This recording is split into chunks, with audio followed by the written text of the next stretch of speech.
Hi, my name's Sean, and I do a comedy stunt show involving BMX bikes. I love bikes, and I love juggling chainsaws and fire.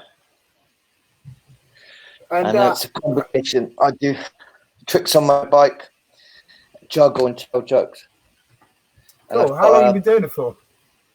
I started riding my bike when I was about 6, and I started learning tricks when I was 8, and then I started busking by chance when I was about 12. Okay.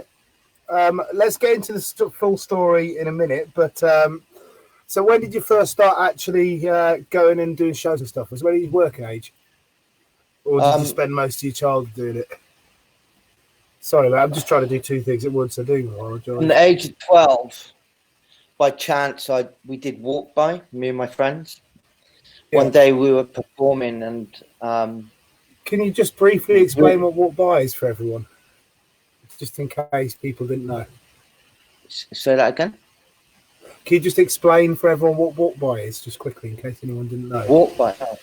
Yeah. Walk by is when you perform, and instead of getting a circle act, a crowd of people that walk by place money into your hat. Okay. And we did that by cool. So when you say following, you mean like telling the jokes as people walk past and kind of play? Sorry, I'm back with you now. I've done all the sharing. Go on. You mean kind of telling jokes when people walk past and building a crowd by doing that kind of following show where you follow? No, walk by, where you perform and people. Yes. Sorry, my apologies. The people walk by and place, if they place money into a hat on the floor. Yeah, like a half circle, just doing skills and looking about that. Yeah, not even a circle, because basically where we used to practice was a big church square. Yeah. And American tourists would walk through this square, and one day Where was this? It's Glastonbury. Okay. It's in Somerset. Yeah. St. John's. You're in Oz now, aren't you? Yeah, I live in Sydney. Yeah. Cool. So you're in Glastonbury. You're at this church. You're kind of practicing. You're looking about. You're playing. And it was quite a hot day, and one of my friends threw his hat on the floor. Okay. And it magically landed upwards, and we were practicing, and we noticed that people were stooping down and putting things in the hat, and then we went and looked, and there was money in there, and we were like, wow, we can keep doing this. Yeah, so we did it every day with a hat out after that, hoping that someone would see us and walk by and put some money in the hat. And were you successful? Yeah, we made maybe £5 a day. And so how did you go from there to doing proper, international big, well, not even just international, but these big power shows, these big shows with a pole and a chainsaw and all these huge, big, powerful props, from just doing a show with a hat? Well, as I got older, I did all the normal things like go to college and university. And I forgot about my bicycle because I bought a motorbike, and I was quite into my motorbike, going really fast and doing wheelies and things. And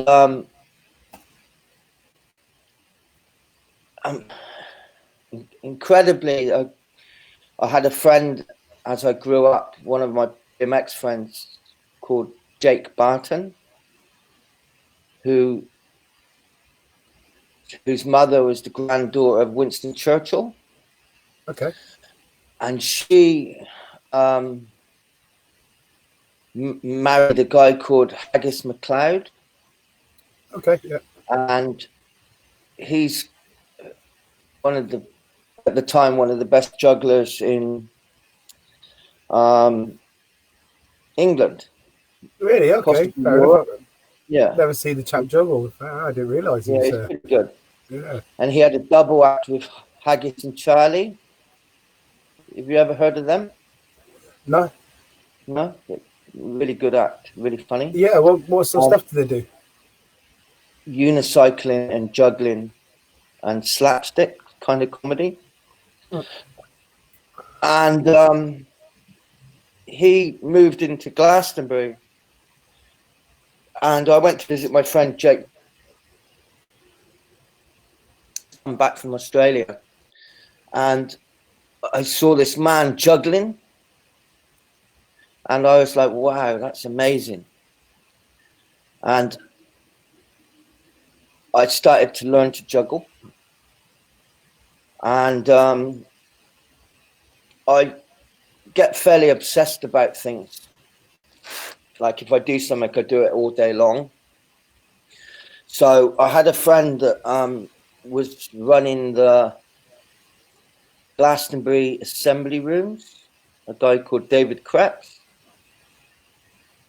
And I spoke to him and said, look, I really want to learn to juggle.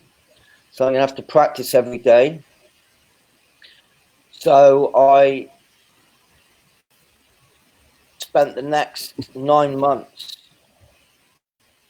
doing 5 to 6 to 7 hours a day juggling, 7 days a week for 9 months.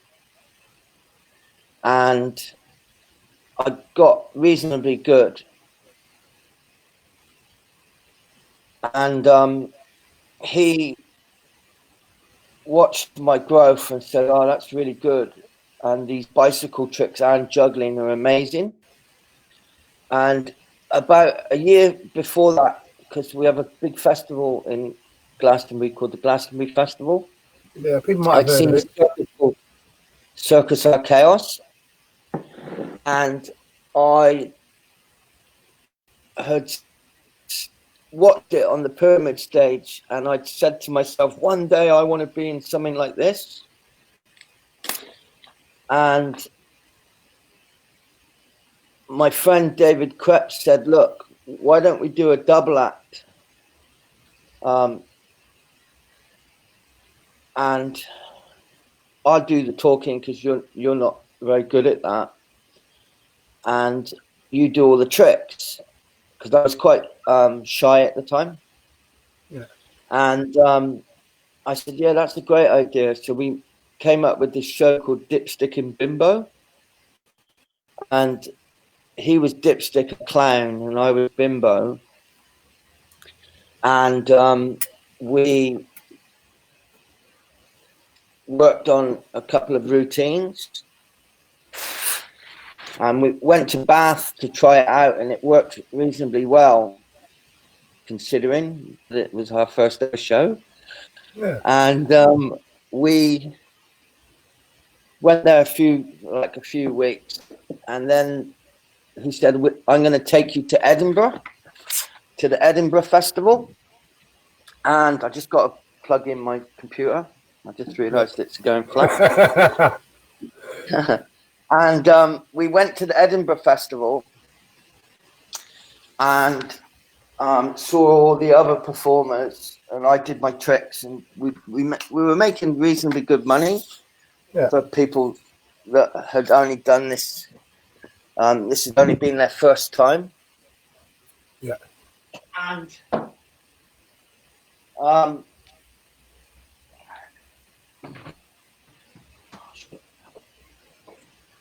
I'm disorganized. Wait, All right, mate. No worries. and never look.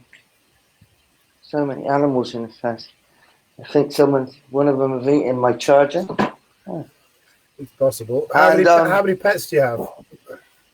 I got 5. Okay, and break it down. What are the pets? 3 cats, 2 dogs. Okay, fair enough. And the dogs and the cats get along all right? Yeah. Well, they're Right. used to each other. Exactly. I just got to quickly plug this in. Oh, cool, right, no worries. So when I first saw Sean was talking as he is now, the same kind of thing of, come on everybody, we're gonna have a good show. The same kind of All right, here you go. kind of. It's very, very funny when you see it live. Very, very funny. So we ended up in Edinburgh. Sorry about that. It's okay, no worries. So we ended up in Edinburgh, and we'd been there for about a week and a half, and we did a show one day, and this strange looking man came up to us afterwards and said, "That was a great show. I really like what you're doing. It's really quite original. Would you like to come and audition for a circus I own? I'm the artistic director." And I said, "Ah, yeah, that sounds good. What circus is that?" And he goes, "Circus Chaos." I was like, "Oh, I've seen that in Glastonbury on the main stage. Oh, that's amazing. Yeah. Let's go do the audition." And he goes, and my friend stepped forward and said, "Yeah, we'll come and do the audition." And the guy said, "Oh, I only want him." Oh. I only want him. To which, of course, you turned around to everyone and said, "Well, if I can't take everyone else, then I won't go."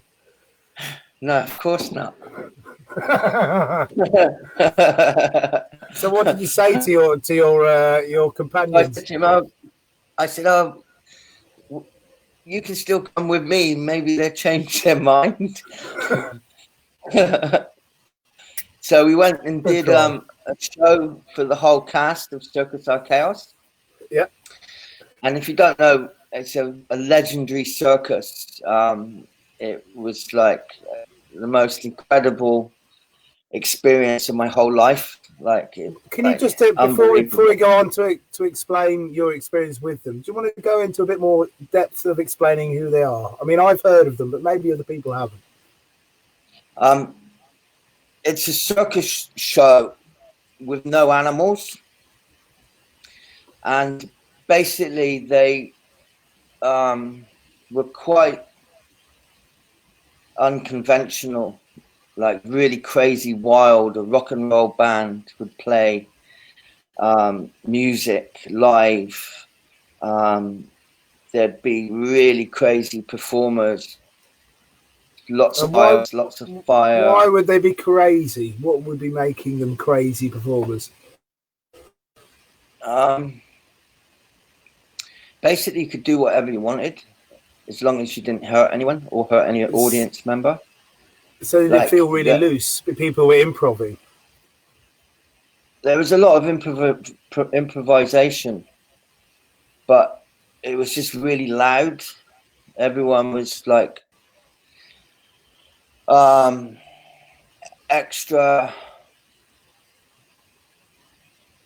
like just imagine a clown, but you times it by 10, like the effect, the way everything was a bang rather than quiet, you know. Like they had quiet moments in the show, but it was mainly like loud, yeah, like they called it a rock and roll circus. So it's like a mixture of circus and rock and roll. Yeah, so it's like a gig / circus. Yeah, you could like, it's hard to explain, but when you watched it, when you were in the show, it was incredible, but people that watched it were shocked. Yeah, there's a lot of shocking, just so. Was it nudity or violence or risk or? Yeah, there was lots of sex and drugs and rock and roll. You know, it's like a rock and roll circus. Yeah. Like,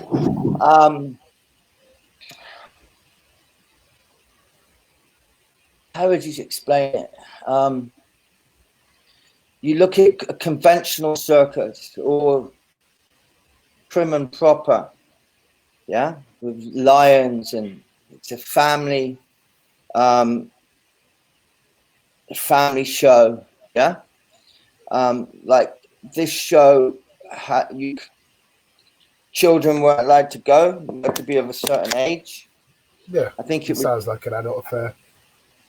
I think it was parental guidance. Like, yeah.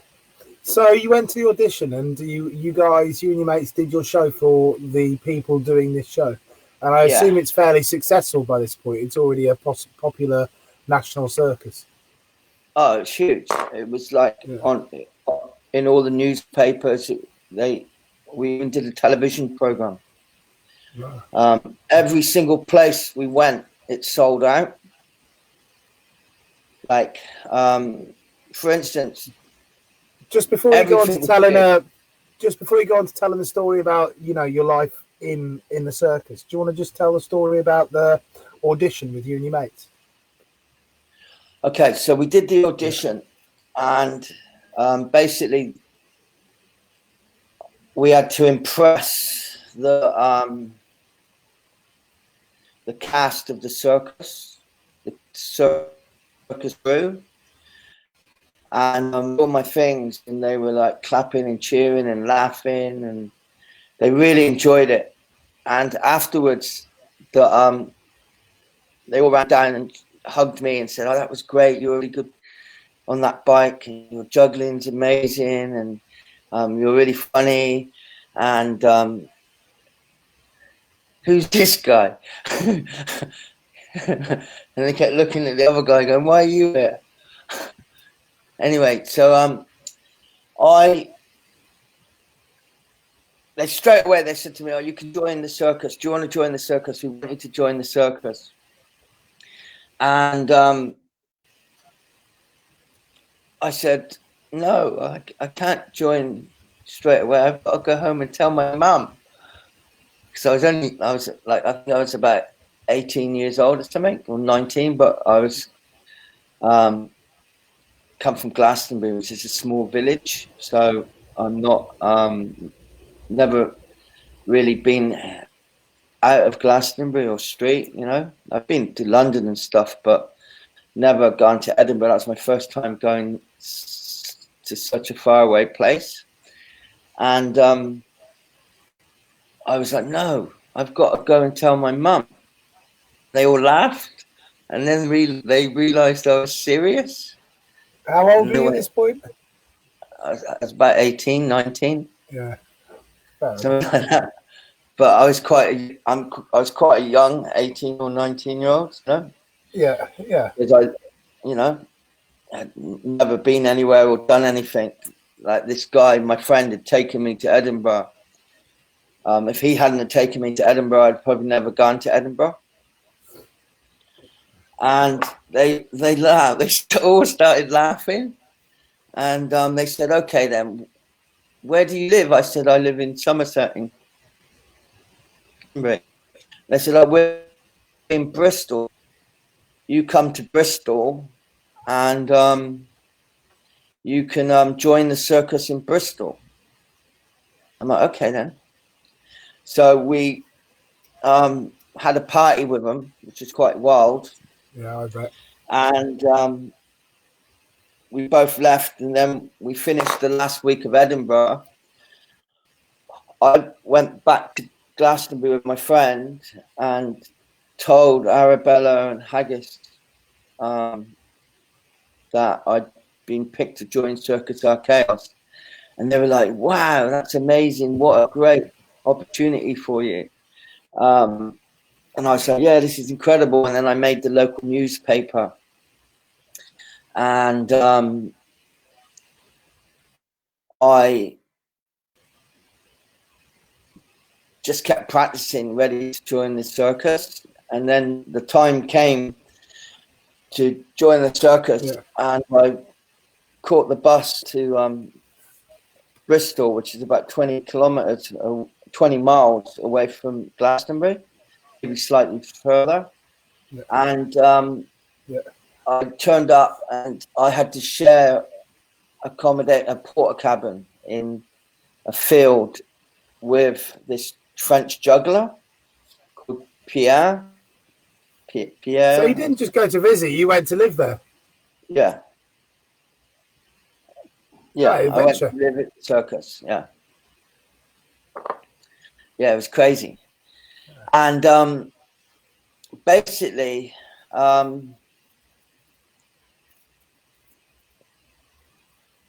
like my life completely changed because I am surrounded by all these crazy, eccentric performers, like really off the hook people. Yeah?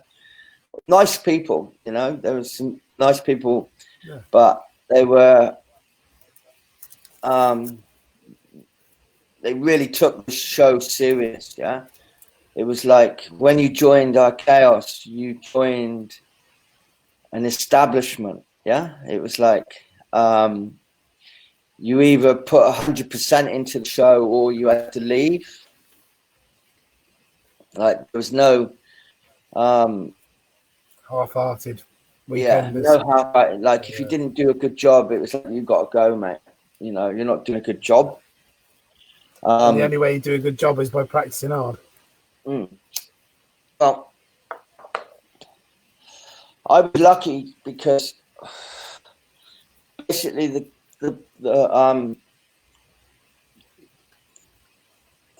Piero B. Don, the artistic director, the person that had founded the circus in the beginning when it was traveling around France with horses and carts. He basically said to me, look, Sean, watch the show and you can basically do whatever you want. Wherever you want to appear, you just appear and do something, yeah? But don't mess around with other people's performances. You've got to take it back. You know, everyone has their chance. And when it's their chance, you can't stand in front of them doing juggling or bike tricks. You've got to be over in a corner. Yeah. So when the people are looking around the circus, they see what the storyline, and then they see you in the outskirts juggling or doing a bike trick. Like it was like everyone did that. It was like rush hour. Yeah, that's how you can describe it. It was like rush hour, but circus rush hour. Everywhere you looked in the circus, something was happening. Yeah, someone was doing something. You know, something was happening. You could never get bored. Your eyes were always looking to see what was happening, where, and what you were missing. Yeah, it was like this. It was an absolutely amazing experience. Like incredible. Like I built a quarter pipe, and they had a big ramp at one end made of metal, which they used to use to hoist cars up and drop them on other cars. And then they'd have flamethrowers and set them alight. And I would come down the big ramp, go across the circus, go up the quarter pipe, and do a massive 6-foot jump. Well, up over the band, like E.T. You know the movie E.T.? Can you say that one more time, mate? I don't know how it was for everyone else, but I think I lost you a little bit there. Can you say that one more time again? Okay. So I think I lost you when you're describing the going off the jump. I'm sorry, mate. So what would happen was I'd come down a ramp, go really fast down a ramp, go across the this rubber mat we laid out for me so I could get speed. Then I'd go up this quarter pipe and do a massive jump up onto the stage over a drummer. And Wow. the way we did it was we'd shine a spotlight on me at the right moment, and it would look like I was E.T. jumping over the band member. It was like really quite something. What a great thing to be involved in, eh? Sorry? I said, what a great thing to be involved in. Oh, it's an amazing experience. Yeah. But it totally changed my life. It taught me that anything's possible. You know, where there's a will, there's a way. You know, just because someone says you can't doesn't mean that you have to believe that person. If you know what I'm saying. Yeah. Like everywhere we went, the show, like some places the show would get banned. Like when we were told that we couldn't turn up, you're not allowed to come, you've got to turn around, you're not allowed to come and move into the city. Look, here's a cool picture of me on my door. Right. You got to get it in frame. There you go. Oh my God, my poster. So, yeah, it's crazy. And so why did you, or how did you cease working with these guys then? What was the end trajectory for RKOS? Basically, I was with RKS for about 2 years, maybe a little bit longer. I went to Bristol, London, Clapham Common. That was the first part of my thing, I think. I went to, some other place, maybe Birmingham. Bristol, Birmingham, London. And we were in London for a month. And then we all had a break for 2 months. And they'd call me up and say, oh, we're doing a gig in Italy for New Year's Eve.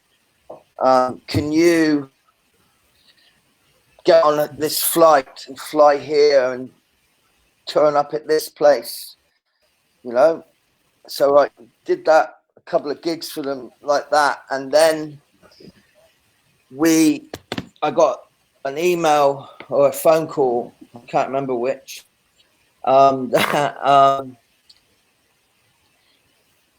said I had to be in Marseille because they were going to do a show called The Metal Clown. The first show I think I was in was called The Buinox. And then the second show was The Metal Clown, and we had to do rehearsals. I think they were making a lot of money. They were really successful, and they kind of decided that they'd upgrade to a bigger venue. They bought a tent, the largest dome tent ever made in the world. You needed a crane. They build the frame, and you know how a dome tent works. They'd get this crane and lift it up, and it would pull up the sides, and then they'd strap the centers together. This massive, huge. I think it was as big as a football field. Wow. The area it covered. Yeah. Yeah, it's monstrous. It was a big dome tent. It was high. Yeah. Apparently, I was told it's the biggest dome tent ever made, ever. Yeah. And everywhere we went, they put a road through the middle, maybe same as or maybe half a motorway. Yeah, about half a motorway, yeah. Because I started with a stuntman called Pierre. I think his name was Pierre. Yeah. And I started doing jumping on cars and driving through the circus on two wheels on a car. It was quite fun. Yeah, it sounds it. But it was really good. And so how did you train to do that then? Sorry? How did you train to do that then? How did we train? Basically, to be driving around the car. He'd been doing it for years. So I just had to trust him. And jumping on the cars, jumping on cars isn't that hard because I was really good. I was really good at bunny hops. Yeah. So basically, what we did is I took his car, and the first couple of times when I jumped on the car, I went through the windscreen. So we and that would happen in the middle of the show. Oh, so wow! So this wasn't even in practice. Yeah. So we took the windscreen out, and we put a metal like crisscross iron across it. Yeah. Like, what do you call that? Metal that's like a mesh. But with big squares, like this big. Like a mesh across the windscreen. Yeah, it's like Harris fencing's with little wires, and it's not the really thick mesh. But yeah, I know what you mean, like a heavy duty chicken wire kind of thing. Yeah, but it's slightly bigger and extra thick. Yeah, and we also put a platform on the roof because the roof started to crush. So we welded this platform on the roof. Yeah. And how difficult was it to stay on top of it when it was going at speed then? Because you must have, was it just going quite slowly? Because it's quite, it's fucking weak if you go there 5 miles an hour around there, isn't it? I assume you go at some sort of speed.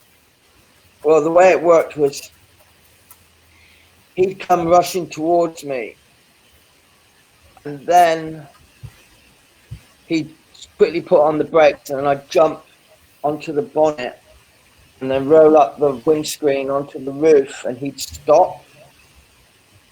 And then I'd balance on the front wheel and juggle 3 juggling clubs, and then I'd do a trick called a Miami hopper on the roof. What's a Miami hopper? It's like you put the front brake on and you go forwards and you X up the bars, and the handlebar hits the ground, and you're still on the bike, sitting on the back wheel. It's pretty cool. Yeah, it sounds it. Yeah. Come on then, up you come then. My own pet. So nice. It sounds great. It sounds like it's the best thing ever. Why stop doing this? Say that again. I said, so you work in the circus, you're living a dream, it sounds like the best thing ever. Why stop doing it? Yeah. The reason we stopped doing it was because basically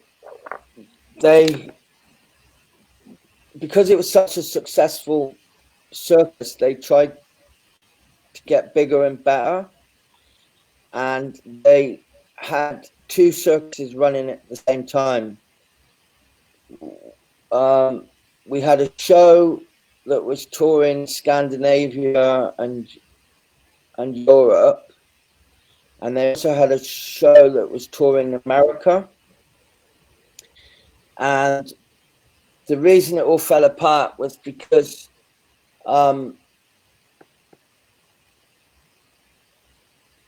in America, the promoters pulled out, and in Ireland, in a place called Tala near Dublin, the tent blew away. There was a massive storm one night, and I woke up to see the tent blow away. Not the metal part, but the canvas. Yeah, like gone. But I reckon it's still heavy pieces, a bit of canvas, isn't it? Yeah, it just blew away. Was it recovered? And basically, the circus nearly went bankrupt.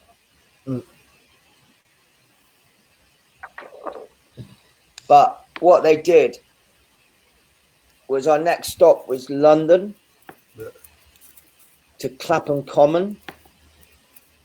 And they got all the performers from the American circus to come to Clapham Common, and they got all the performers from the Irish circus, not really the Irish circus, but all the performers that were in Ireland at the time to come to Clapham Common. They got a new tent cover, and they did a show called The Greatest Show on Earth. And it was basically two circuses in one tent. So that everything they had doubles of. They had an acrobat with one style and an acrobat with another style. They had a bicycle guy with one style. And we actually had 3 different bicycle styles. We had classic, we had trials, and we had BMX. Like, it was when I say the greatest show on earth, it truly was. Yeah, you could not reproduce this show. Yeah, it was insane. There was always something happening. It was like explain some of the things you might see that night. Then you see someone getting a head cut off with a chainsaw. How did this effect work? Then I'm going to say it was an effect because it was a magic trick. Yeah, but it was quite realistic. You'd see a guy covered in fireworks walk out on the stage and ignite himself. Bangers, yeah? But not little ones, big ones, yeah? You'd see a topless acrobat. You'd see people on motorbikes driving through like Mad Max. You'd see midgets running through, guys with flamethrowers, clowns with metal sheets on their backs, highly skilled jugglers and acrobats, and it's really crazy stuff. Yeah. Like a forklift. They had a trapeze act, yeah? Yeah. And it was a forklift. So the forklift would come out and then raise it really high up in the air, and they do trapeze from a forklift. And so everything's got a grimy kind of tone to it. Yeah. Industrial tone. Yeah, it's like Mad Max and circus combination, yeah? So how long did this run do then? Was it one show or? No, it was, I think they couldn't stop selling tickets. I think it went for 6 weeks. Wow. And did you do the whole run? Yeah, one show. One show.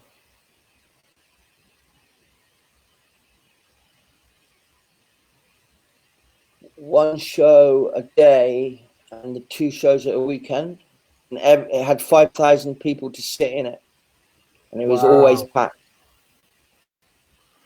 Wow. Always packed.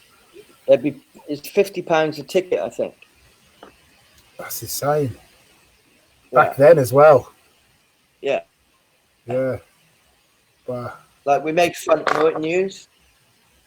The artistic director said, if ever the papers come and talk to you, Sean, just make stuff up. And did you? Yeah. Are you willing to give some of the things you said up? I can't remember what I said, but I think it made the front page. Fair enough. And so, did the guys stick together after this? Because I know our chaos didn't last forever. What happened after this? I'm trying to remember. It's quite a long time ago. No, it fell apart. And you said it was the tent was one of these things, and then the tours going. And so, was it directly after this things fell apart? After the greatest show on earth on Clapham Common, I think it fell apart. And was it a decision through management? Was it the people together deciding? How did it feel for you? I think it was a decision through management. I think they went bankrupt, and I think there might have been a lot of funds wasted. You're smiling a bit. You got some idea of what it might have been wasted on? I think recreational. Okay, people had a good time. Yeah, I think so. I'm not sure. Okay. I'm not 100. Don't quote me on that. Yeah, fair I enough. know that the fact that they lost a tent that cost them a huge amount of money, maybe $200,000. Yeah, I was going to say. Yeah. And plus they had all their equipment over in America and set up, and they spent money, and the promoters pulled out. I think that had a huge impact as well. Yeah. And so for you, what was the experience? Did you get a letter? Was it a phone call? Because these are people you're quite close to, I see. I think I got a letter, or I called them. Yeah, I called them and they told me. Okay. You're saying what's the crack kind of thing? Yeah. And so what do you think then? What's the story?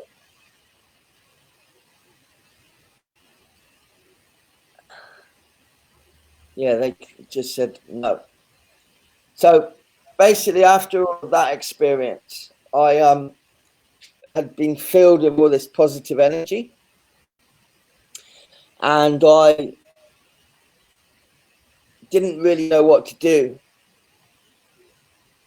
And when I'd been touring with them as well, the shows were at like 7 o'clock at night. So every country we went to and every city we went to, I'd done busking as well to make a little bit of extra money. And I didn't want to stop busking because I really enjoyed it. Yeah. And I think that after that, I did a year with Alton Towers. And what were you doing there? My friend, I had a friend called Matt. What's his surname? Matt. You know the juggler, Matt Bowden? No, Matt. No, that's me. The other did a unicycling show. Oh, bloody hell! Name. I know his name as well. He did like a James Bondy kind of looking character, didn't he? Yeah, wore a suit every day. What's his name? Matt Rosson. Matt Rosson, yeah. Yeah, sorry, it's early. My brain's not working. Mine's late, same reasons. And basically, his mother helped me get booked for that. So we had to go there, and I think 6 days a week we had to go and juggle outside of the rides for an hour and do like 4 hours performing, and then in the evening we got to do circle shows. And did you enjoy it? Did you hat the circle shows? No, we weren't allowed to hat it. Did you enjoy them? Was it a good time? Were you happy at the transition? Were you thinking like, what the fuck's going on? Like I was a rock star a minute ago. At that time, I just wanted to get really good at juggling. Okay. So I used the time to practice my juggling. So basically, I was getting paid to juggle and practice.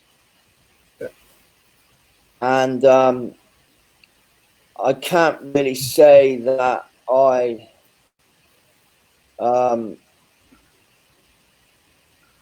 thoroughly enjoyed it.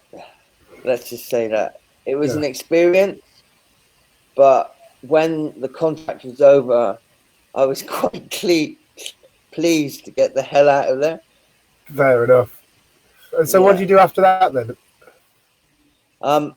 After that, I became a full-time busker. Where? Well, I would go up to London and work Covent Garden. This is like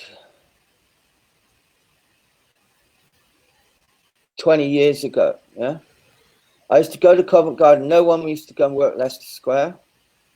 So I'd go and work Leicester Square all day and then take my show that I picked at the Piazza. And so by this point, when you've ended working at Alton Towers, you've got a fully formed street show. It's like a start, middle, and end. You've got your crowd build. You've learned all the things to do a show by this point. Yeah. I had a show that made some money. Yeah. It wasn't huge amounts, but and what was the finale for the show? It was adequate. Sorry? And what was the finale for the show? My finale was I'd get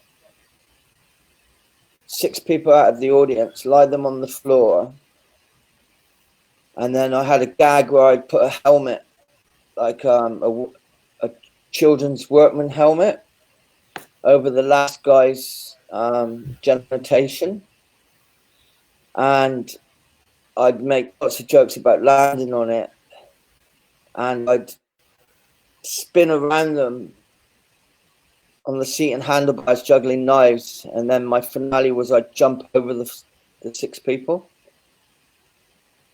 It was pretty cool. I bet it was. Yeah, it was pretty cool. 6 people's a lot of people. I did quite well with that show. Yeah, it was quite a big, especially when working at the Piazza because it's cobblestones. Yeah. And so what difference does that make then? Just easier. Well, bumpy. Okay. All your fillings fall out on approach. Ah, fair enough. And so, how long did you do that for? Because when I saw you, you were on a pole. You had a massive, great big pole. I did that for at least 13 years, 14 years. I did a grand show for 14 years. And so, how did you go to Australia then? Because you're working in London, I assume, for 10 years, or something along these lines. I used to go in the summertime. I didn't really want to be in London. I used to go to Scandinavia, to Denmark and Sweden, and Norway. And I assume you went there to work. You didn't go there to just have time off. I went there to work. Yeah, did work and practice and become a better performer. I could get more shows off. You know, I could get 5 or 6 shows off a day. But and were you using English to talk to your crowds? Yeah, I'd speak English because the Scandinavians speak English. I think it's their second language. Yeah, they've got television channels with English, haven't they? Yeah. And I met this girl called Mez. Mez Ride, and my father lived in Australia, and my four brothers and sisters. And she told me that I should come to Australia. It would be a really good place for me to go. So when I was 26, I went to Australia, and it was totally different to anywhere else I'd ever worked. Australian audiences were quite tough, and had to like really strengthened my show. In what way do you mean they were tough? Well, they don't respond like they do in Europe. What do you mean by that, though? Is it they don't laugh as easy, they don't gather as easily? They watch, and it takes them quite a long time to go, "Oh, this is really good." You know, you really have to earn their respect before they will clap and cheer. Yeah. No, and there's not as many people around, so it's quite hard to draw a crowd. So it takes, everything. Your show, you need at least an hour show. Yeah. So you need an hour of material.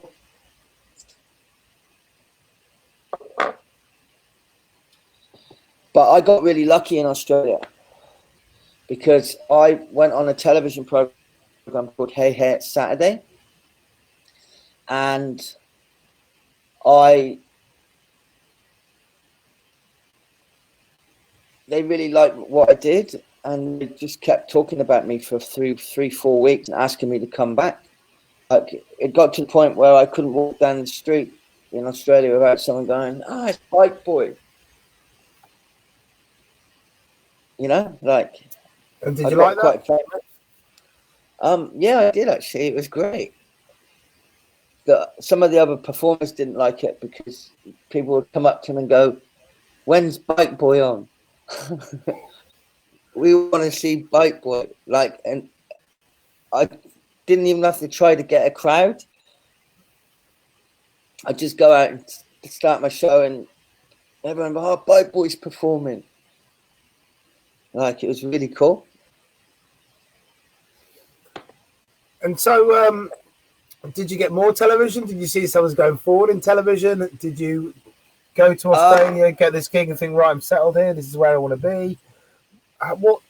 What moved forward in your life from there? Well, I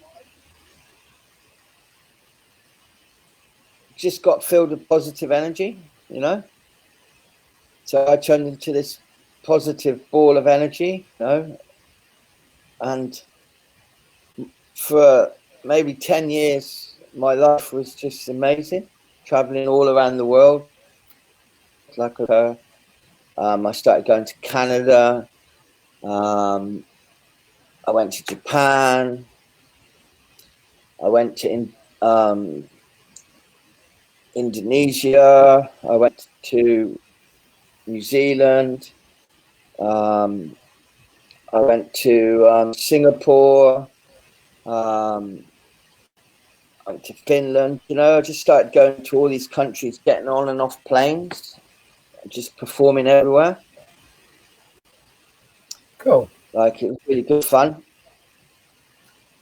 And did you follow the festival circuit like a lot of people did, and just go from festival to festival, or? Yeah, I did a lot of festivals. First of all, I did all the festivals in Europe, European festivals in Scandinavia. There's one festival called the Aarhus Festival, which is an amazing festival.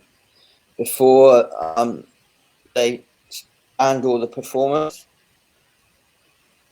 So I take it the performers are banned there now, then? They were for a while. I'm not 100% certain if they're still banned. I haven't been back for 10 years. All right. But they used to have this pitch in the middle of a big square, and it had 1, 2, 3, 4 walkways coming to the center. So once you got an edge, you'd get this huge crowd. But you know what performers are like. We were doing non-stop shows from 12 o'clock in the afternoon to like 11 at night. And I think the locals had enough. The locals had enough, especially the police. Did you get in a lot of trouble with the police traveling around Europe, traveling around the world, in fact? Not really. I've been quite lucky. You know, yeah. I've never really had too many bad experiences with the police. One time in Is there anything Bath, reason for that?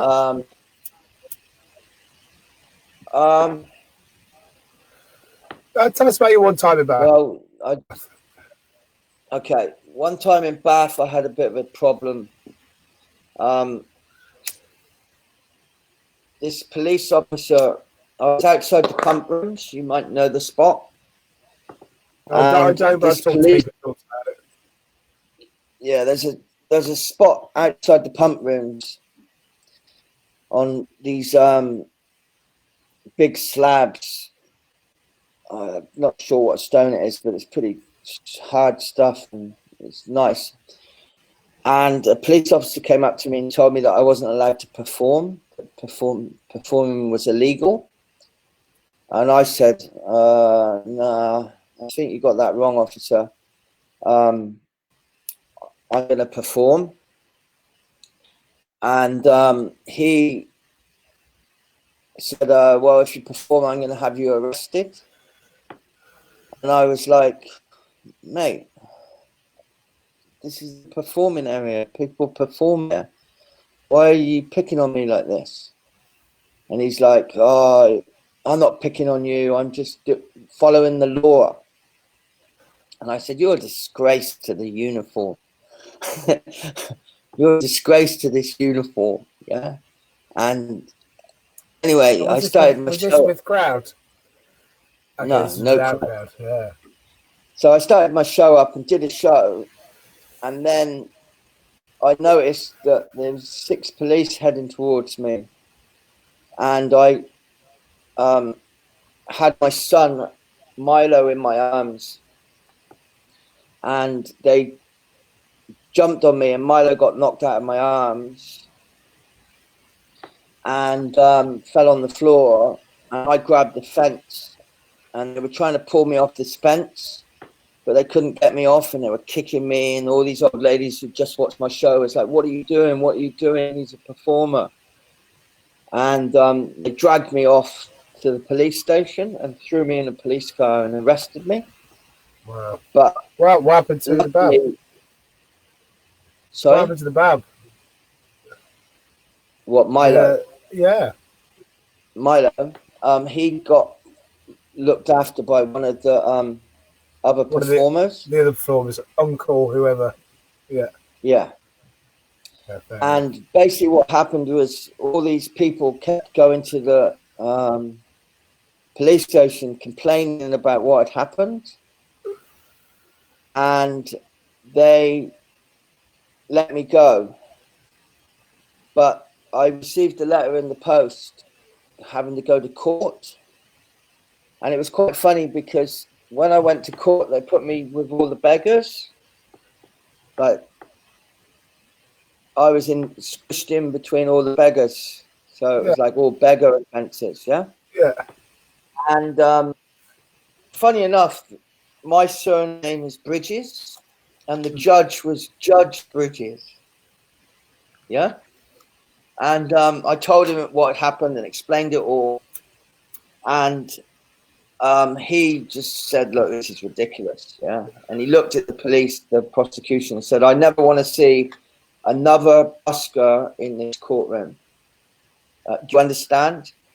I don't want to see another busker in this courtroom. And Mr. Bridges, if you'd like to hang around afterwards, I'd like to have a chat with you." And he gave me a gig. Really? Yeah. I did a show at his local fete. Gave me £500 or something. Oh wow, paid gig as So well. yeah. I'm not sure. I'm not sure It's how quite legal good. that is, but yeah, nonetheless. Well, he gave me the gig Yeah, and you got off and fucking I took screen. the Job money. done, mate. Do I you crazy find up. some countries more difficult than others in terms of police? Um,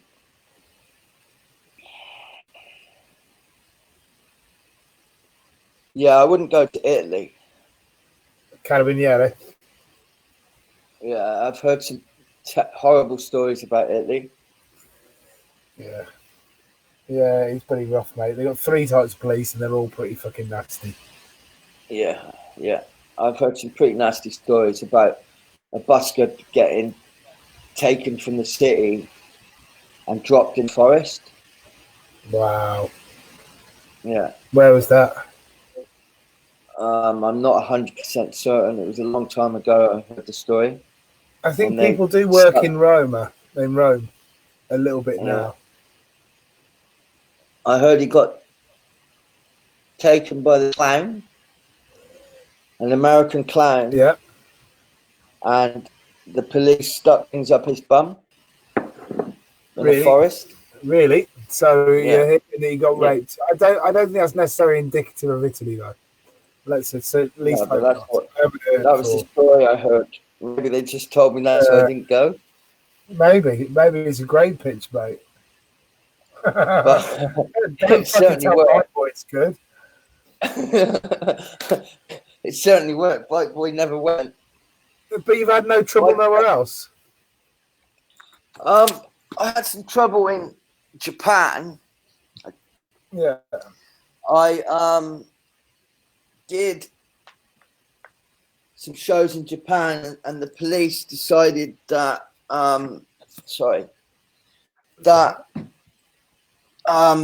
they were going to arrest us. Well, me and my friend AJ, you know AJ, yeah? Yeah.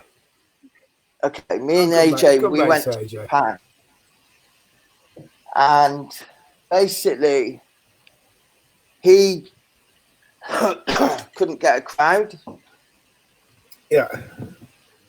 but I could. So we did a double act together. And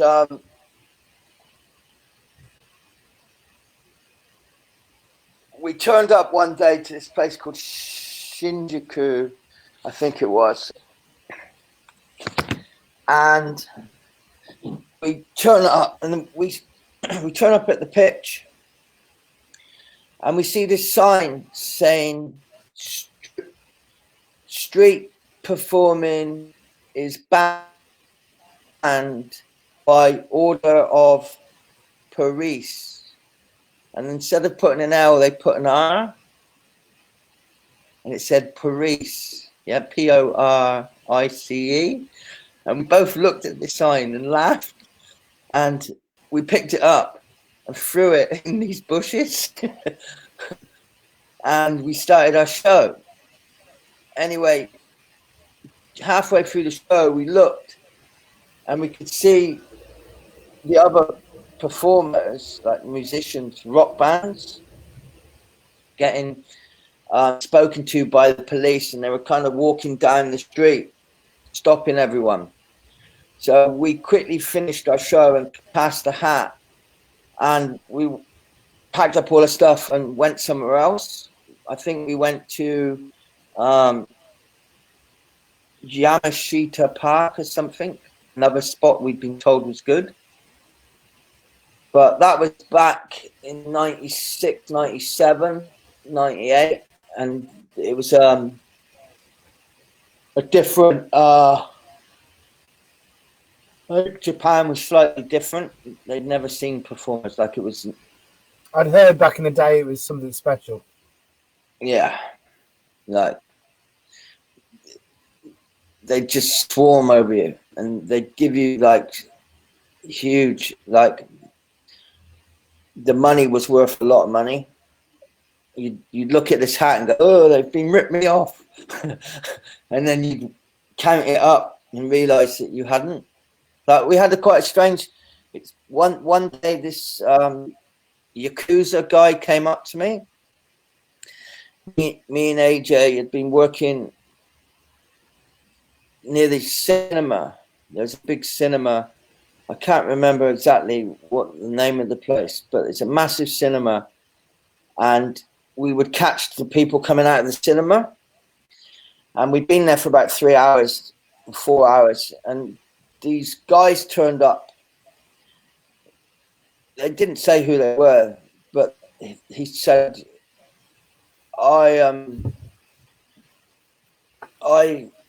we've been watching you. You're making money with the Yakuza. Give us money. Yeah?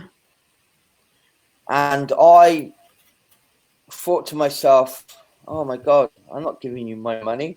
So I said, oh, no, we're not making any money. We make hardly any money. And I had taken all the crappy coins and put them in one bag.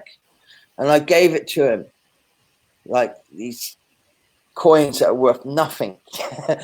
whole bag of coins worth nothing. I said, this is all we have, sir. And I gave it to him.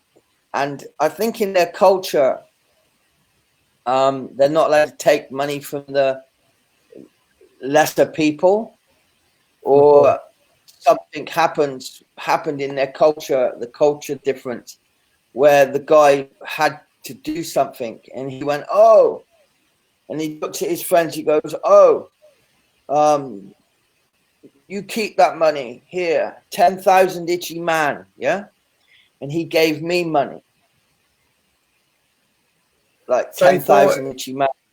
How much is that? 10,000 yen. I'm not 100% certain what that's worth right now, but it's quite a lot of money. Yeah. And so it's because he thought, like, I'll come and lean on you because you were earning, which you were. And you managed to convince him that you're fucking earning pennies. And he's gone, oh, man, there you go. Which I take it you took. Of course. We took it and laughed when he left. Right? Yeah. Yeah. So why did you go? When, but also why did you go from doing the jump on the bicycle to doing this huge pole show? Okay, so I've been doing the jump and the circle for a long time, and I was getting quite bored of it. And this guy called Gavin Hay turned up in Sydney one day, and he was called the Leopard Man, and he basically had this pole, and he juggled 5 torches on top. And I noticed that he got a crowd very quickly, and I was like, wow, that's cool, yeah? And I thought, wow, imagine if you put a bike on a pole. That'd be even better. And I just need to shut the door because the car is coming in. And for about 2 years, I thought of this idea, a bike on the pole. But actually did. And then I spoke to Gavin, because Gavin's a really nice guy, and said to him, look, Gavin, a lot of people have been stealing your idea. So was he the first pole show then? Was Gavin Hay the first pole show? Okay. Apparently. Yeah. I'm not saying that to disagree with you. I'm just it was what it sounded like. To my knowledge, he is the first pole show that I ever saw on the streets of the world. I just need to shut this curtain. The light's coming in. Yeah, cool, mate.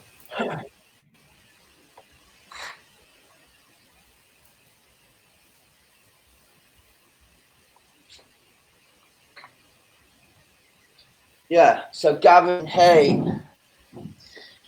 was definitely one of the first pole shows. I think there was someone before him, but he was the one that turned it into a circle show. Yeah. So I Was this like decided I'd ask him. Yeah, because a couple of other performers had taken his idea, but I always think it's best to ask someone.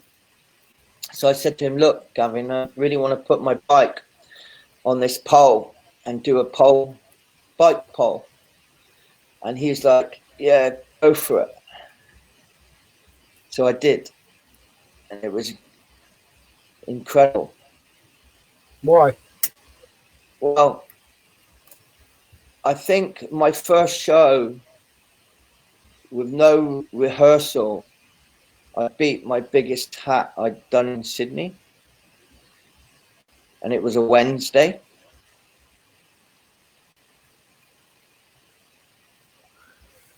So my hat just went up. And was it easier to do the show with having this big, because we describe them as a limo, large, impressive metal object. Was it much easier with having this thing? Much easier.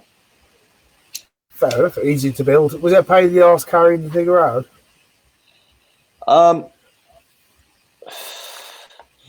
It's a pain in the ass carrying all the money you made around. No, fair enough. No, I'm kidding. Yeah, pain No, in the ass. you're not. I'm lucky. Say it again. I've got a bicycle, so I'm quite lucky. I devised a bag I could put the pole in, and I could transport it quite easily. Cool. So, you've seen busking for what now? It's like if you did it in the early 90s, 25 years, something like that. You've been out on the scene, traveling around the world, busking pictures around the world. Yeah, the first busker I ever saw was Captain Keno. I was 6 years old. Do you want to say a little bit about him? Captain Keno is a really, really cool guy. I really like Captain Keno. I wish he didn't drink alcohol.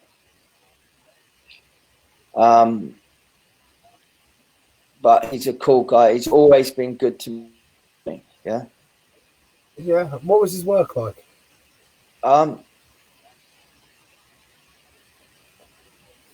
He has a great reputation. I've never actually, other than at the age of 6, which is a long time ago, that's 44 years ago. Do you remember the impression you got? Yeah, I was impressed. Cool. I was walking. I was going to visit my Auntie Anne in Buckinghamshire for Christmas, and I was traveling with my mother, and we had to walk from the bus station, I think maybe it's Waterloo or something, to the train station to get to Buckinghamshire. And we walked through Covent Garden, and I saw this big crowd of people. And I pulled free from my mum's hand and ran to the crowd, ran into the front, and I had the sheepskin coat on. My mum used to work in a sheepskin coat shop, so I would always get a sheepskin coat for cheap. And I saw this guy performing, and I think I stepped into the crowd, past the crowd into the circle, and he made fun of me in my sheepskin coat, and everyone laughed. And I looked at him, and everyone was laughing at me, and I was only 6, and I started crying. And I went back to my mum and went, "Mummy, that man's nasty." And that was my first encounter with Captain Keno. Fair enough. But over the years, I've seen him quite a lot. He's always been on the pitch, and he's always been nice to me. He gave me some good advice. Yeah. He told me, if your audience are not doing what you want, it's your fault because you haven't told them. Yeah, good advice. Which I thought was quite good advice. He's helped me a lot over the years. There's no doubt about that. Been a font of knowledge and, always around there to give a bit of advice and support. Yeah, How have you seen? A lot of people. Oh, really? Like, he's been one of the cultural anchors in that place, throughout. Yeah. It's what's verging on generations now, Yeah. So you've seen the span of a great time on the pitches. You've seen the culture of street performance for quite a decent time. Do you see the culture of street performance changing? Yeah, Charlie too. He's a great definitely. Performer. Very Charlie's always so. been there. Very much. Pepe's been there a lot. And Pepe's still hanging around. He's not doing shows as much. He sneaks on there occasionally. He does a show, but he's not. Pepe's been quite a lot, hasn't he? Yeah, he has. But the last time I seen him, he seemed to be getting back on his feet, which is good. Well, Pepe has a flat, so that's brilliant. That's the best thing ever, for him. To have shelter is really important.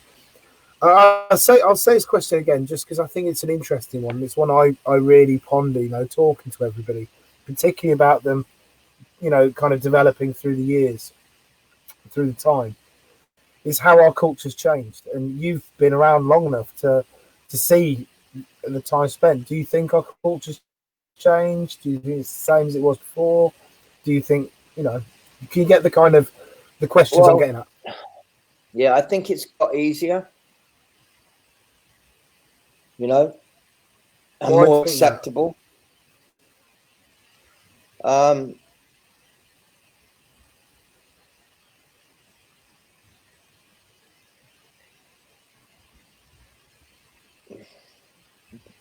People are bringing in licenses and stuff, so it's like acceptable, like it's a part of the culture now. Not that I agree with licenses, but councils are slowly beginning to realise they have to deal with this. Well, I think that they've lost too many even though cases. They don't really want to. Sorry? Yeah, exactly that. They don't want to. They've lost too many court cases. No, of course not. And so what happens now is instead they have to pretend like they accept it to control it. Yeah. Well, you had a large impact in London, didn't you? Well, I did, yeah. With I did. Your court case at Trafalgar Square. Yeah, and I think lots of people have had this. Because I used to go there 20 years ago, before anyone. What, down at the bottom before it was bloody pedestrianised and all made bloody... Well, I think the day they pedestrianised it, I think I went and did shows. Fair enough, because when they first pedestrianised that top terrace, there was street performers and they're planning for that in all the images. They did it specifically for street performers. Because Ken Livingston was trying to get street performers to work down the bottom, but people didn't want to do it. Yeah, I used to work in the bottom as well. There's a few of us that used to go there. Wow. But I always preferred Leicester Square. Like I got stopped by the police actually in Leicester Square one time. I had to go to the police station, and I spoke to this police officer, and he's after about 20 minutes of talking with him, he was like, "Listen, mate, I don't even know why you're here. Just go back and do your shows, He goes, I just a lot of times, to him, one busy guy sends you to the station. I just explained to him, mate, this is my job. I'm not harming anyone. I'm not rounding up a crowd to get pickpocketing. This is not a criminal organization. I'm just a simple busker. Yeah.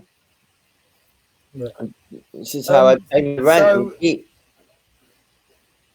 Do you see the only major change being that of it being easier to busk in terms of not getting stressed from authorities, not having to duck and dive?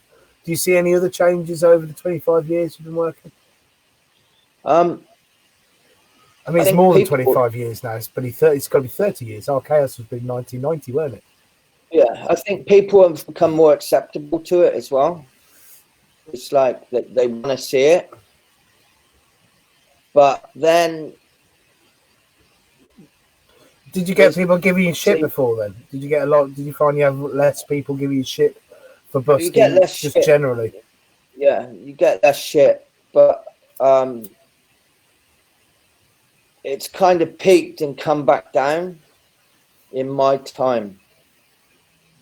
You know, like we were around 2006, it was on a real high, and then we had the financial crisis of 2008. It really went down on a low. And then it started to pick up again. And now I think we're in for a bit of a shock when we come out of this one, because I think the world's going to go into depression. Historical precedents would support your assumption. Yeah, because I think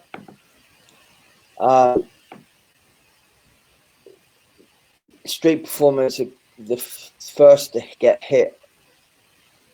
I haven't worked for quite a while now because I've had the bushfires.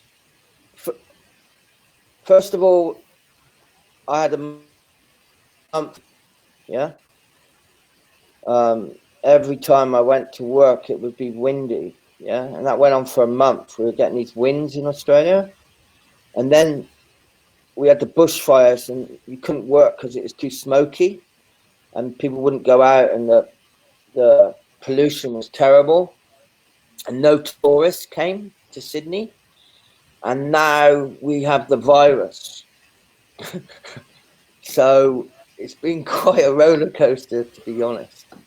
Yeah, which isn't over yet. Yeah, well, I think the virus is going to stay around for at least January, a few more months. Yeah. Well, they're opening everything back up now, but my own personal suspicion is that when they open it back up, they're doing it to bring the R up to get bigger herd immunity, because what they're going to do again is going to lock it down again in August. Their plan is to let it go up again, and then they're going to quarantine again. Woo! So do you see yourself going back to busking after this? You got other plans? I think I'll always be a busker, but I also need to try and work out another way to make money. Do you see yourself being a busker as you get older? Yeah, kind of. Would you go the Dave Southern route? Well, Dave started. Would you go the Dave Southern route? Have you been to England in the last few years? Seen what Dave's doing with the puppet? No. What does Dave do with the puppet? So Dave's got a blue puppet, and he's got a bicycle with a kind of like a Christiania bike with a trolley on it.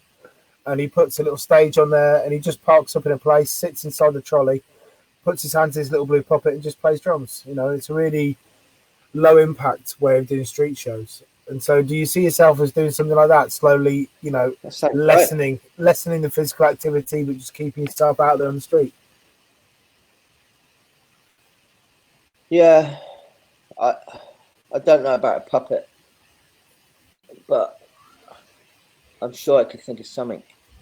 But that's the plan, I assume, then. Yeah, as you get, because let's be honest, we do get less capable. We can't all be Charlie too, who's like, you know, 80 years old now and doing handstands still.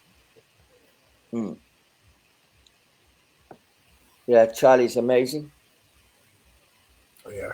No, I definitely need to. I'm definitely feeling it.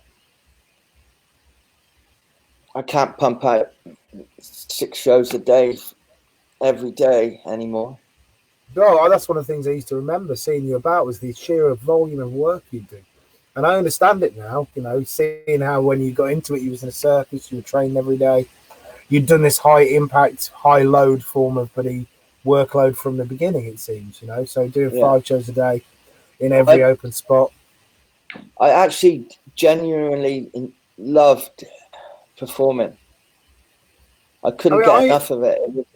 It was a drug. It was an addiction. Yeah.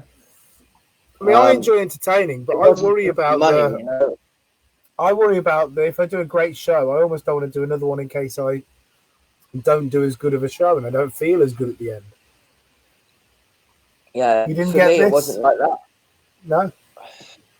No, I always I was on a roll for 10 years. I always did great shows, every show, you know.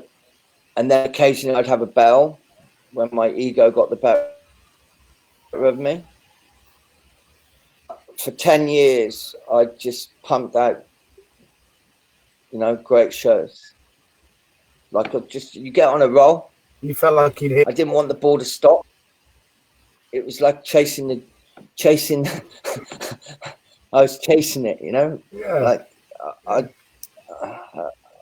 was fun. I had the most amazing. Like I look back through my life and I'm like, wow, did I really do all that? Did I really go to all those places? Did I really do that many shows? You know, like I thoroughly enjoyed it. Yeah. Yeah. Like it wasn't a job. It was just. It was like a blessing, you know. Like you do a show, you get on a high, and you get paid. Fair enough. Like it was, like I really, really, I can't even set like if I just. It was brilliant. I am a very lucky man to have been able to experience that experience. And so, like most people hate their jobs. Yes, but I thoroughly enjoyed every minute of mine.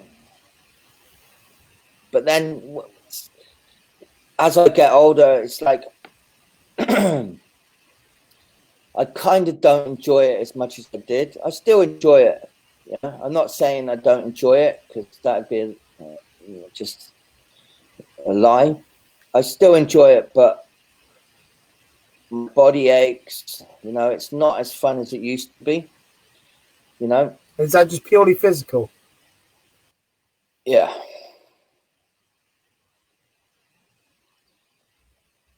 It's quite like lugging all the stuff around, you know, that's the hardest part. You know. So if you could I've get quite all the labour, you'd do it until the end. Yeah. Well, I really need to give up smoking. If I want to continue to perform, I need to stop smoking cigarettes. Yeah. Because I can understand it. I think everyone needs to stop smoking. Yeah. Yeah.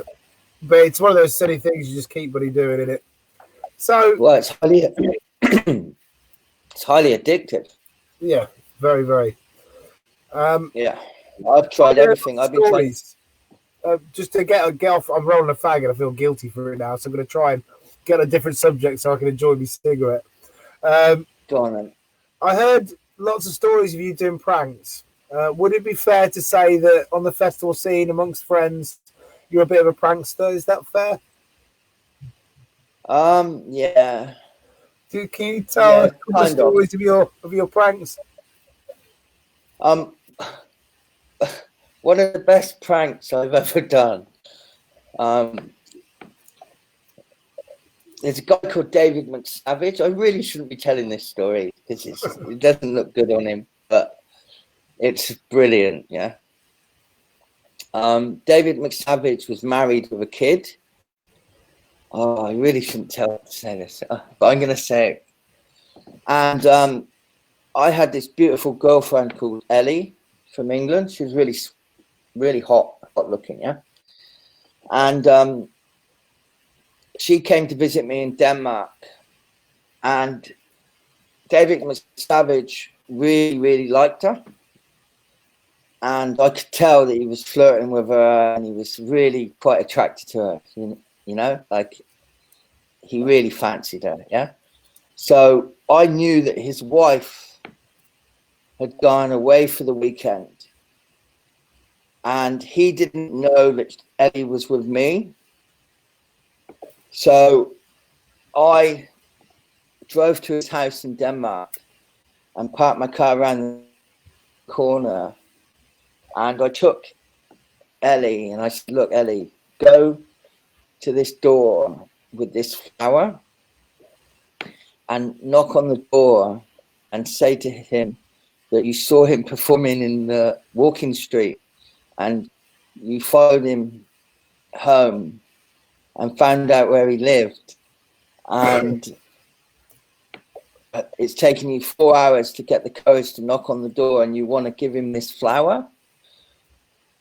So I hid behind this car, and she knocked on the door, and he didn't have his glasses on, and he opened the door just a little bit and looked, and he went, wait a minute, and went back and got his glasses and put on some clothes, I think, and opened the door wide open and said, it's hello. And she went, oh, I saw you performing in the walking street, and I followed you home, and it's taken me 4 hours to get the courage to knock on your door. I want to give you this flower. And he was like, you could, like, I was watching him, he was just like you know what I'm saying, yeah? He just wanted to have sex with her right there and then. And he goes, come in. And she goes, no. She goes, I don't know about that. I'll just stay here for a minute. And then I couldn't stop laughing. I started laughing because it was just so funny. And he realized it was me, and he was like, slam the door.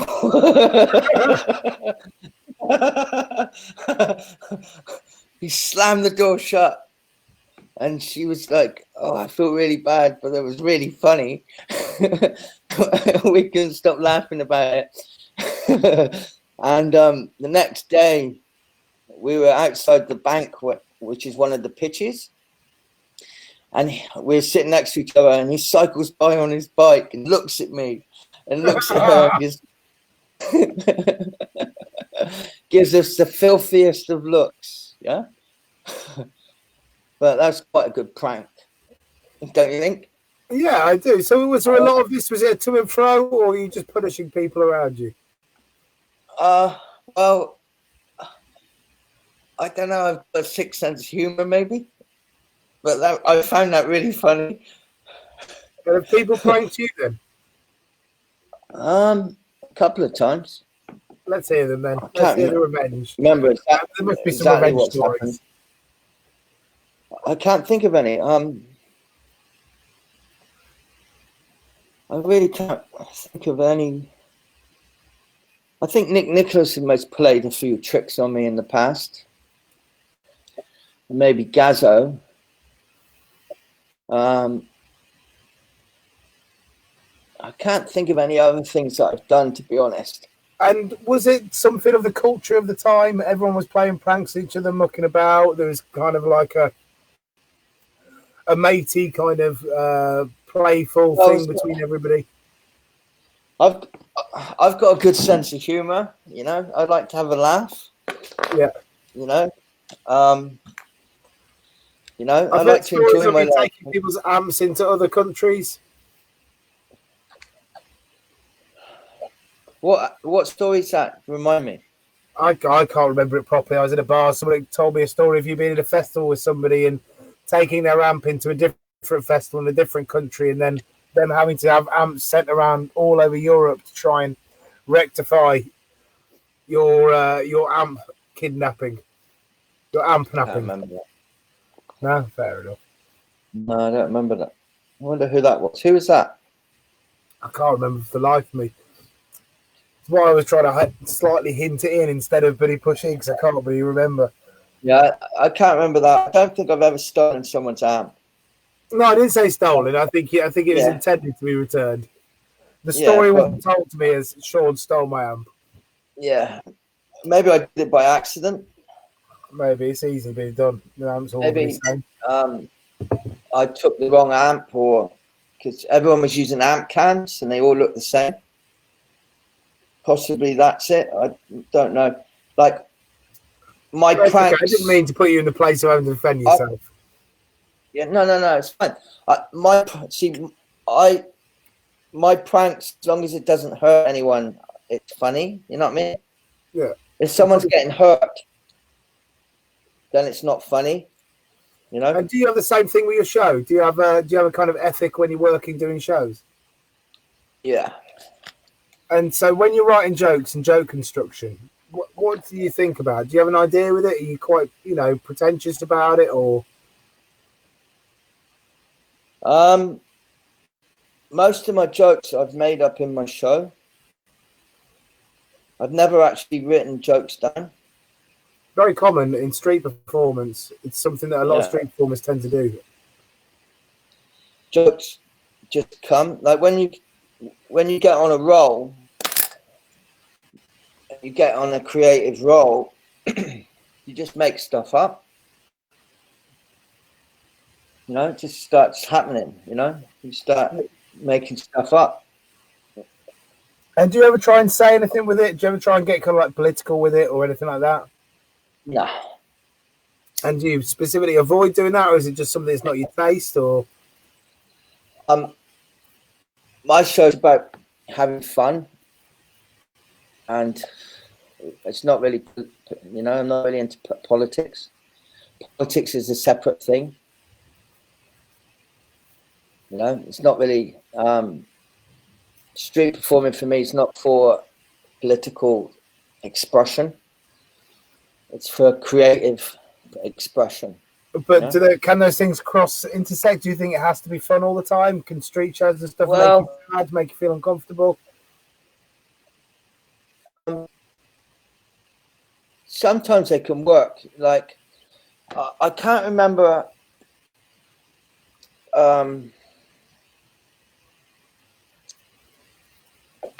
What was his name?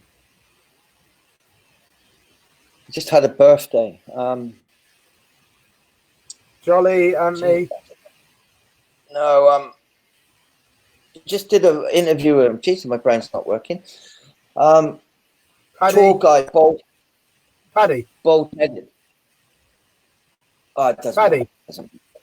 No, not Paddy. No. I've seen a couple of performers. Martin. Political joke. No. I can't remember the guy's name, but I've seen a couple of performers that have used politics in their show, and it's been quite funny, but that's not really me. I'm not, into politics that much. Fair enough. So it's just not something you feel drawn to talk about. No, not at all. And how do you feel about one of the things we talk about quite a lot on the show? Is about originality and about when people learn, taking other people's stuff. Are jokes all common property? Are they owned by people? What are your thoughts on that kind of stuff? Well, I've had quite a number of people using names in the past.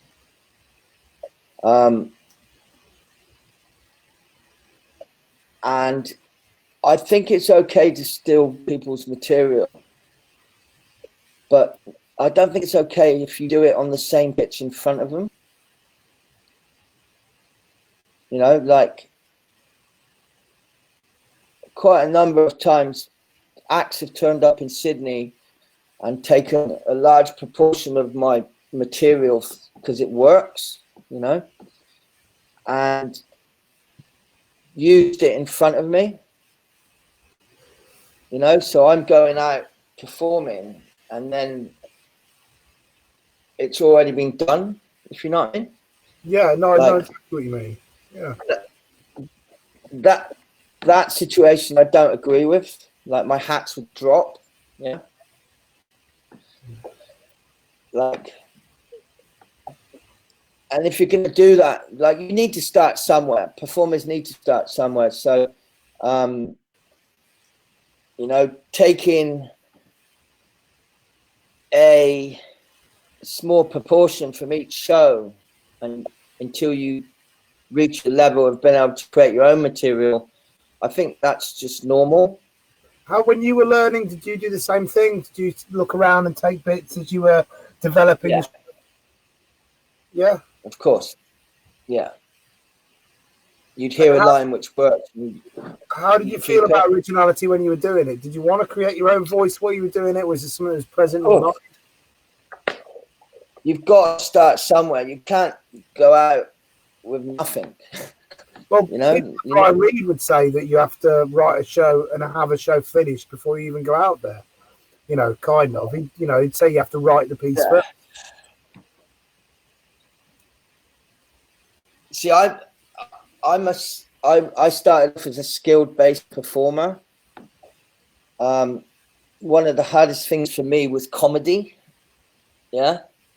I've got a good sense of humor and everything, but trying to express myself on a comical level, making people laugh, it took me quite a long time, you know, maybe 5 to 10 years to get an original show with a few, you know, lines that I borrowed off people, you know. Why do you think it took you so long? Not say it's a long time. It took me a similar amount of time myself. But why do you think it took you the time? What were you struggling with during that time?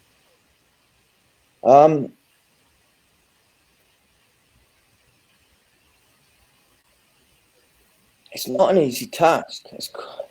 You know, anyone can learn to juggle, anyone can learn bike tricks, but comedy, improvised comedy, you know, it's quite difficult. You know, it's not easy. You know, I think it took me a long time because it is actually quite difficult. Yeah, if you know what I mean. Or I'm retarded. Yeah, no, it's a difficult thing to do. What were the things you were thinking about when you were doing it? Did you give yourself a hard time for certain things? Not really. Just kept going and going and seeing it and just allowed it naturally to develop. Exactly. Like, I've got a nice personality. The audience like my personality. They like me. You know, you have to do a lot of street shows to start finding material, comedy, you know, things that are funny, you know.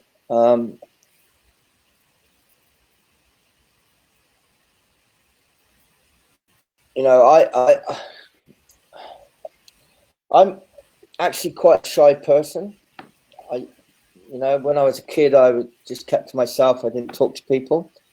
So I think I had a lot of barriers to break down psychologically, probably, to become who I am today, you know. And do you think performing was one of the key things for that to happen? Oh, definitely. If I had not found performing, I'd still probably be living in Glastonbury or somewhere in England, doing a horrible job that I don't like.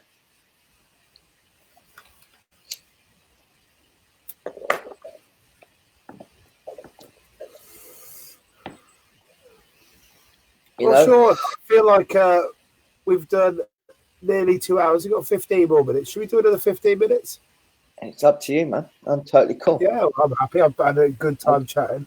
Is there anything else you want to say? What's that? I said I always like talking to you. Oh, thank you. Yeah. You're a beautiful man.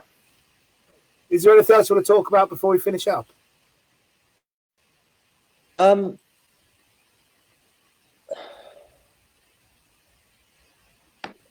Well, I can't actually think of anything, to be honest. I'm actually quite tired. Yeah, fair enough. Well, it's amazing how tiring it is talking. I feel exhausted at the end of every interview.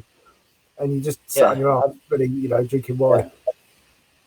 For me, it was like 6:30 in the morning when we first started this. I just woke up. So we got you fresh. Yeah. See, I think all the newcomers, all the new performers that are going to start street performing, I feel quite sorry for them all, because this is going to be a really tough situation for them, you know. Like I think that the street performers are going to have a really tough transition through this virus. Even when they open the streets up, I don't think people are going to be very happy. You know, everyone's going to be paranoid. You know, they're going to watch shows looking to the person next to them. Do they have the virus? You know, Yeah. You know what I mean? Yeah. Like, it's not like I would not want to be starting out right now as a performer, a young performer on the street. I mean, I think after 15 years of experience, I think I might just be able to get a show off. I'm thinking it's going to be taxing the limits of what I know, but I should be able to deal with the problems I have in front of me. Yeah, well, I think we're able to work. Say that again? I think we're able to work, but I don't think it's going to be very good. No, it's good. It's going to be different. There's going to be different challenges. We won't be able to pack it out, I don't think, like we did before. Not as easily. It's going to, you know, the obstacles are going to be small and personal in between small groups of people to begin with. You're going to have to really fight for those 20 people. Yeah, and I think there's going to be a dramatic drop in your hat. Yeah. Yeah, I can believe that. At least until I think that we're gonna. I think when it opens up in earnest, when it actually opens up properly, which won't be June, I don't think. I think it'll be January or February when we really are at the end of this. I think we're going to have a golden period. I think it's going to be fucking amazing for a short time because they're going to pour loads of money in to stimulate the economy, and they're going to encourage everyone to go out to the public squares and the streets and the cities to get the economy going. So I think we'll have a brief golden period before the depression hits in from all the debt. Yeah, I think the depression will come before the end of the virus. Wow, we've managed to get to the positive notes now. Yeah, I got a whole different outlook. Well, let's say this. I got a whole. Do you know what I do? I have a positive outlook on it. You know, worst comes, we hit another Great Depression, which, for God forbid, I don't want. Traveling performers made their fucking lives in the Great Depressions. You know, no one had much, but you could always get dinner in. You'd always get a few quid. You travel to the next town and do a show there. Yeah, entertainers never die. You know, in these times. What's that? We're in first world countries. We're never going to starve to death.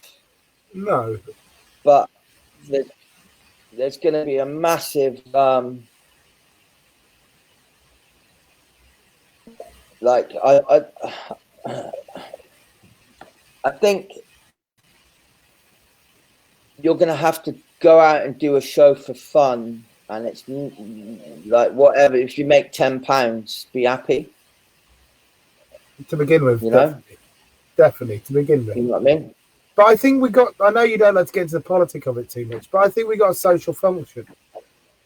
You know, these things have happened before, and they'll happen again. And the quicker we can get people after this back in the public, the better. If you look at the world economics of the world, all right, we got America printing money like it's grows on a tree, yeah. Like the printing press is not stopping, yeah. It's switched on and it's not stopping, yeah. But isn't that everywhere in the world at the moment? Every single country is going to be in debt up to the eyeballs, yeah.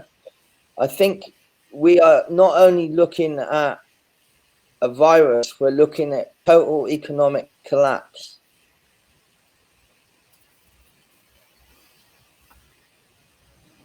There's something to look forward to. You know, like,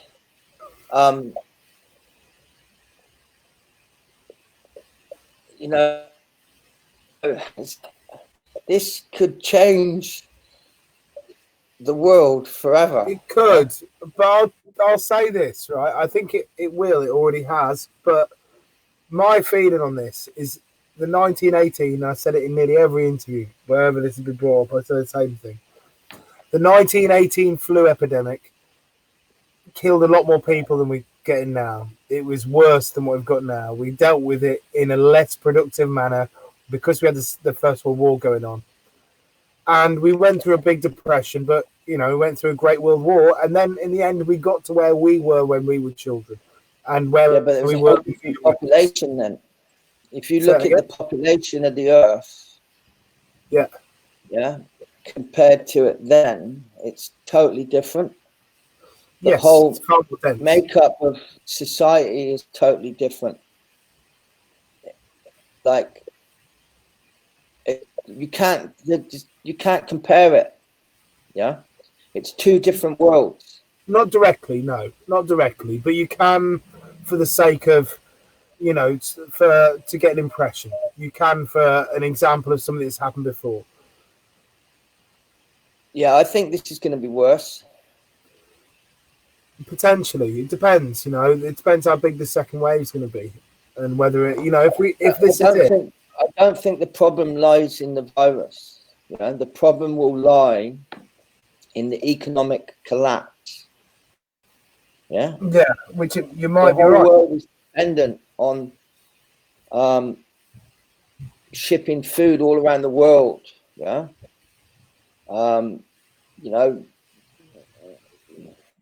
Like it's already affecting people. Yeah. Like when the economy, can you imagine when our economies collapse and the stock market goes to zero? Yeah. And the amount of money people are losing, it's going to be ridiculous, I think. You really think that the world economy is not just going to be pushed into depression, but you think it's going to collapse? You think I think it's going to collapse. It has to collapse. Look at how it's based. It's based on nothing. It's not based on gold or silver anymore. But you're talking broader now. You're talking for the last 100 years you've been on non-fiat currency. For 80 years now. I feel like we've got off the top of the street before, but it's a little bit happened in interesting. 1977, 1980. It's only been 30 years we're not based our currency on gold or silver. I thought it was 1930 that America unpinned. No, I don't think so. I think you're wrong. Okay, I think it's I'm not sure. 1970s, higher up. I was reading about it a while back, and I think you might be wrong. I could be. But I might be wrong. You might be right. But somebody somewhere will know. I'm a very positive person, but you were just talking about a complete fucking economic collapse. You're a positive person. Yeah, but I'm realistic. Yeah. As much as I can be positive, I'm realistic. I don't see it has to happen because it can't continue the way it is. The gap between the rich and the poor is a joke. Yeah. This capitalist system doesn't work. Yeah. The rich get richer, the poor get poorer. Yeah. It's not working. Yeah. We need a system where everyone, has a fair go. Yeah. You know what I mean? Yeah, I know exactly what you mean. I agree with you. It's just how do you get there? That's the difficult thing. Well, you get there by total collapse. Total destruction, the only solution. Well, it's the only way anything ever works, isn't it? Yeah. For something to get fixed, it needs to get broken. So are you kind of hoping for complete economic collapse then, so that something better will come out? Of course not. I like the way things are. I'm happy with my life. I don't need to be multi-millionaire to be happy, you know. I'm happy just waking up in the morning, you know, and getting a coffee and sitting in my garden and looking at a tree, you know, and going to work and making a little bit of money to eat and feed my animals, you know, and pay my bills, you know. Of course, I like material things, but they're not the end of the world, you know. I don't need 50 houses, you know. I don't need a $1 million car, you know. I don't need a $10,000 watch, you know. I like to make my money by making people happy, you know. I don't like making my money by exploiting people, you know. And capitalism, an industry. you know, the capitalism system is all about exploitation, you know. Sell something for more than it's worth. You know, like, exactly. And pay people less than they're worth, you know, and put people in a situation where they're too scared to say anything because they're afraid of losing their job, you know. Well, do you think that's the reason why you've been so happy busking for your life? Well, yeah, because busking gives you the total freedom to an extent. Of course, you're still trapped in the world of capitalism, but you are reasonably free. You know, I can wake up what time I want. I can go to work when I want. You know, I only need X amount of money, you know, to eat and feed myself. You know, I don't need to have excess amounts. You know, like people. I think capitalism is based on insecurity. Well, it has to be. It's competition. Insecure people need $300,000 in a bank account. Yeah, they need to have the $1 million car, you know, or the brand new car, you know. They need to wear the Gucci shoes, you know. It's like realistically, we don't need any of that. Yeah, all we need is food and water and somewhere to sleep. You know,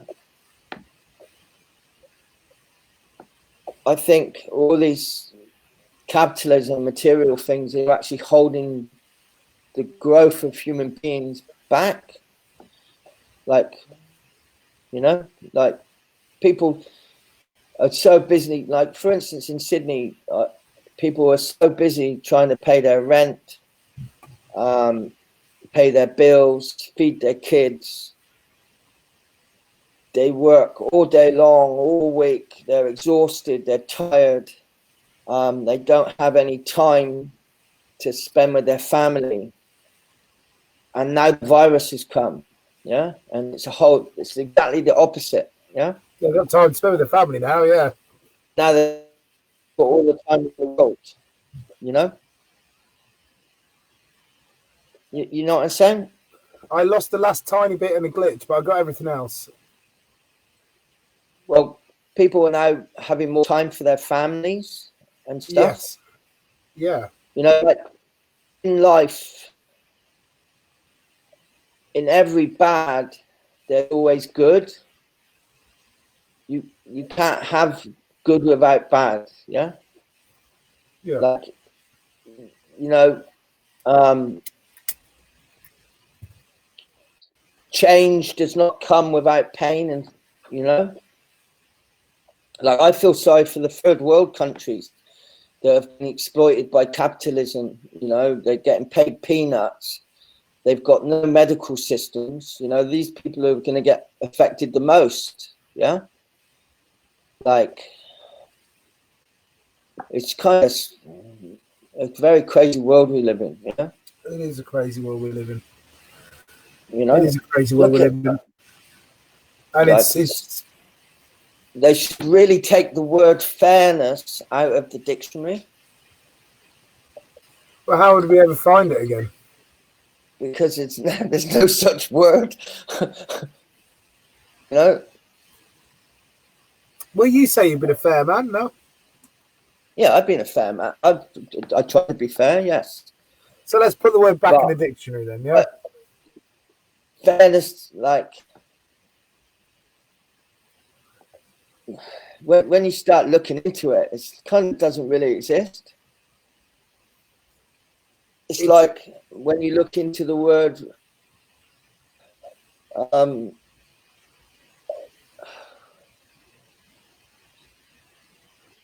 it doesn't matter. Off on a tangent. Fair enough. So we've done 2 hours. Should we pull it to a tie? Is there anything else you'd like to say? Last things you'd like to say to all? I'd just like to say that I really, really love all the street performers in the world. It's been great sharing the world with you, and I wish you all the best of luck, and I hope that we all get to do some shows soon and make a little bit of money and you know, be happy, but just try and focus on positive things in your life, like the fact that we're alive, and you know, try not to fall into a depression. Like, keep busy and do some practicing and think forwards and think positively. This is bound to all come to an end at some point. I'm not sure when or how, but you know, we just need to stay positive, because you know, the world needs us, you know, because it's not a very happy place, and it needs street performers to spread some happiness into the world. Cool. Well, thank you, Sean. Thank you for your time. No worries. Everyone, thank you for listening. Goodbye. Goodbye, Yeah, goodbye, goodbye, goodbye. Lot of fun. Thank you.